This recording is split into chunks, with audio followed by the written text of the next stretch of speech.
Well, in case you guys didn't notice, inflation turned higher to start 2023 as rising shelter, gas, and fuel prices took their toll on consumers. The Labor Department reported Tuesday. Also, food prices is in there as well. The CPI rose 0.5% in January, which translated to an annual gain of 6.4%. By the way, that means inflation is still up. Now, that went up. Month over month, it went up. Went up.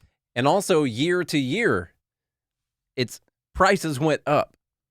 We're up. I think it's important to note that as you go through some of this stuff. I saw a new product that's inflation is a tax hat that I thought was nice. Oh, yeah, that's it. Yeah, I saw that too. That'll be available tomorrow because inflation is a tax. I do believe that it is, in fact, a tax. Yeah. Rising shelter costs accounted for about half the monthly increase.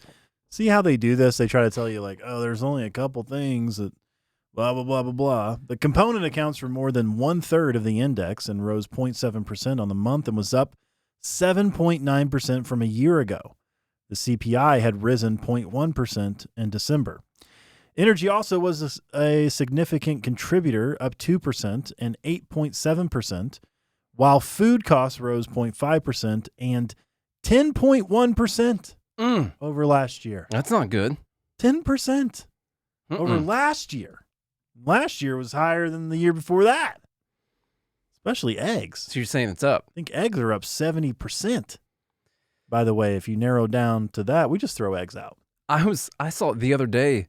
I came home. Lacey had made a thing of deviled eggs. I was like, babe, I thought we were supposed to talk before we made decisions like this. You know? Yeah, we got rules. Yeah. Here's one thing to know. Rising prices meant a loss in real pay for workers. No. That's why it's a tax, folks. That's not what happened. Average hourly earnings fell 0.2% for the month. It's more than that. It's the way it feels. And we're down 1.8% from a year ago, according to a separate BLS report that adjusts wages for inflation. Now, hold on, because the White House and Biden's account, they said good news. Today's inflation report shows that annual inflation has fallen for 7 months in a row. You know, you get that 7-monthized inflation number every 7 months. Yeah. That's what you get. The several month inflation rate, as they've been using for a long time. Food and gas prices are down and real wages are up, delivering real breathing room for American families. I don't think we read the same report. You see, the way that we talk about these numbers, the way that everyone has talked about these numbers for a long time, is that they use the month over month and they use the annual.